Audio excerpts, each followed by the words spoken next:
Hi, my name is Niamh Adkins, and I am one soft bitch.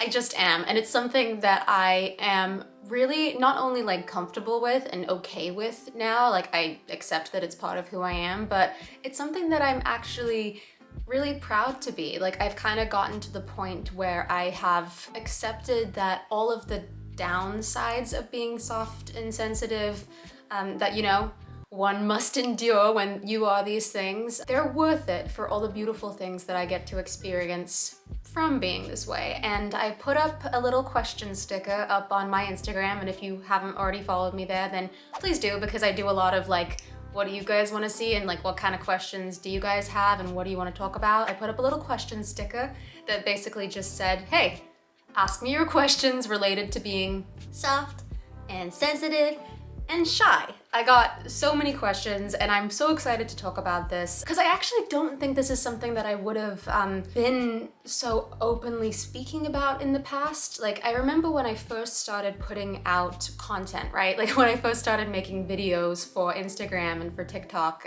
the kind of content I was making led a lot of people to ask me, hey, have you ever considered that you might be a highly sensitive person?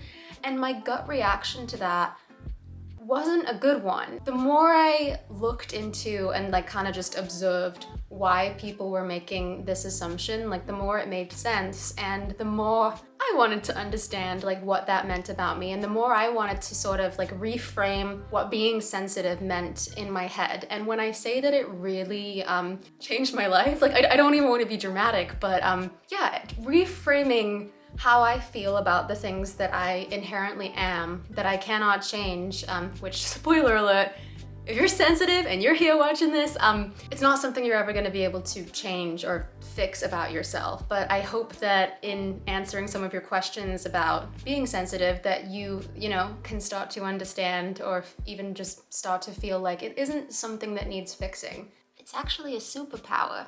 But let's just get right into it. And obviously, if you have any questions that come up, leave them down below for me. I'm gonna start from the bottom and go to the top. Do you vibe better with sensitive people or not that sensitive? I would say all of my close friends are probably just as sensitive as me, and we bond over that daily. It's very important as a sensitive person to have sensitive friends, and those are difficult to make because not everybody is very like forthright about being a softie. But yeah, you gotta have someone who goes, yeah, I get it. It makes such a difference. Even if that person, because I know that it's not very easy to come by, like it took me a really long time to find friends like that. So even if it is just somebody that you connect with, even online, even if it happens to be me, you know what I mean? It's just important to have people, I think, who you can relate to, who you go, oh, it's not just me that feels this way. Oh, this is interesting. Was there a specific moment that made you shy? So this is something that I think is really interesting because there is a huge difference between being quiet and being shy. And I'm gonna explain that difference to you. Quiet is not painful. Being quiet is not a painful thing to go through. It's a preference. And it is amazing. It feels really good to be quiet and to be introverted and to have that inner world that you go to. Being shy, on the other hand, is painful because there's shame attached to it. Being shy does mean that you are being like self-conscious of something, or that you're ashamed of yourself, like putting yourself out there. And it's really sad to me that most quiet people only really get to be shy because somebody very early on called them that and referred to them as shy and kind of made excuses for them. Like, does this sound familiar? Like when you were little, if you were quiet, you had like a parent or a friend or somebody be like, oh, they're just a little bit shy. Like they're okay. Like they're just a little bit shy. And you just go, Mom. And it's sad to me that that is something that we learn. We learn that we're shy. And then we go, oh, I must be shy. And because that's not seen as a good thing and it's seen as a negative thing that needs to be improved upon or worked upon, we start to really like judge ourselves for our instincts and judge ourselves for our preferences, which, I know it isn't fun. I spent a really long time doing that. So I wouldn't say that there was a specific moment that made me shy. I would say that there was a series of moments of being intuitive and realizing that my qualities of like being quiet and being more like introspective, and you know, I definitely do a lot more listening than talking. And as soon as I noticed that like a series of people just showing me that that was not a trait that was necessarily valued, that kind of makes you shy. That is exactly what made me shy.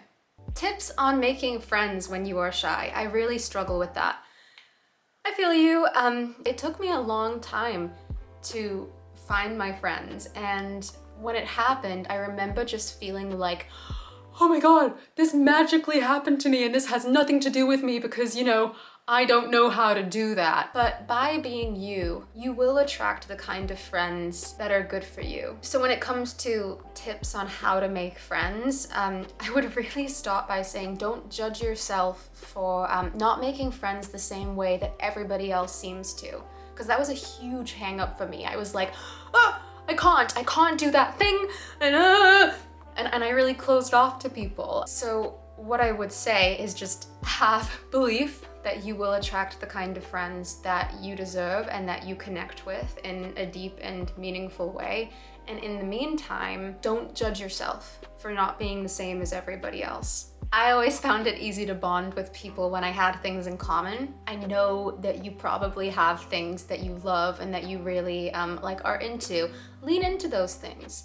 Really lean into those things, and then you will meet people that also like those things and you can bond over that.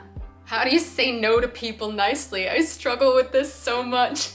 And I am gonna say it's a problem because it feels like a problem, I know. When you're sensitive and you take everybody's feelings into consideration, and I'm gonna give you a visual that was given to me that helped me so much. It was described to me as like when you're a sensitive person, when you're an empath, imagine you have like antenna, right? Those antenna for sensitive people have no limits to how far they can reach. You pick up on energy that is this close to you, you pick up on energy that is miles away. And that is difficult because it can feel like responsibility and it can feel like pressure and like it's on you to do things for people and to say yes to people out of fear of like hurting them. And I think that being sensitive and having an awareness that you have this quality that wants to help people and you want to do things for people, that's a beautiful quality. Don't judge yourself for that. But it's equally as important to have an awareness when you are those things that people are not your responsibility. You cannot make everybody happy, and you're gonna make yourself kind of unhappy by saying yes to everyone.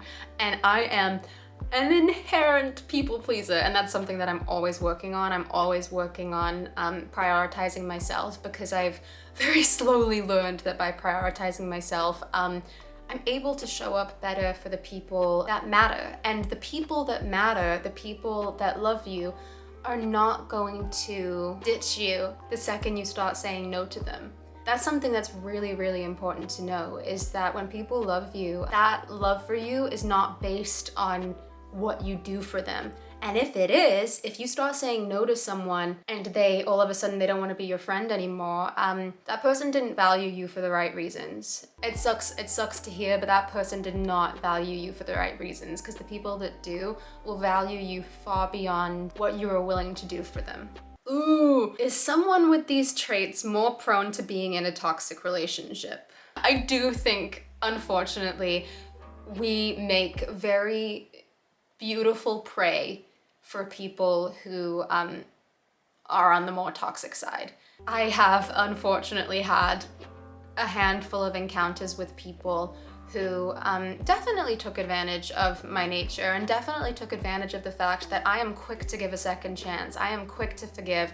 I am avoiding conflict like I'm in the fucking Olympics. You're looking at the gold medal winner right here. And there are people in the world that will take advantage of that. I definitely went through a period where I described myself as just, I was like, I think I'm just a magnet for these kind of people. I'm just a magnet for toxic people.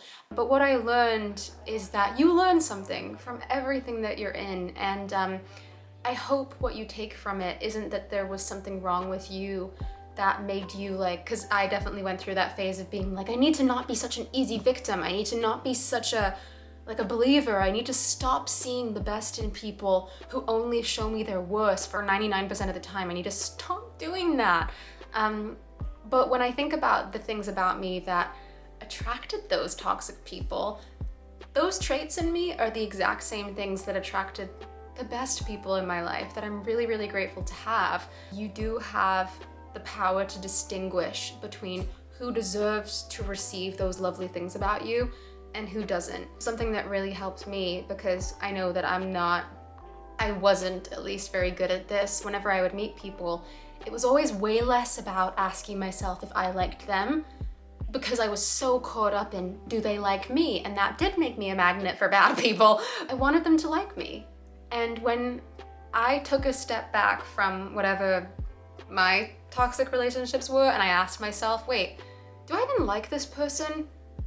Oh, I don't think I do. I don't think that I have the same values as them. I would never treat people the way that they treat people. So why do I give a fuck what they think about me? You're gonna learn that it doesn't matter what everybody thinks about you, especially people that you don't even like. You're gonna get better at asking yourself those important questions. Is this a person whose opinion matters to me? No? Cool. You're gonna be fine without that person's opinion of you. Trust me.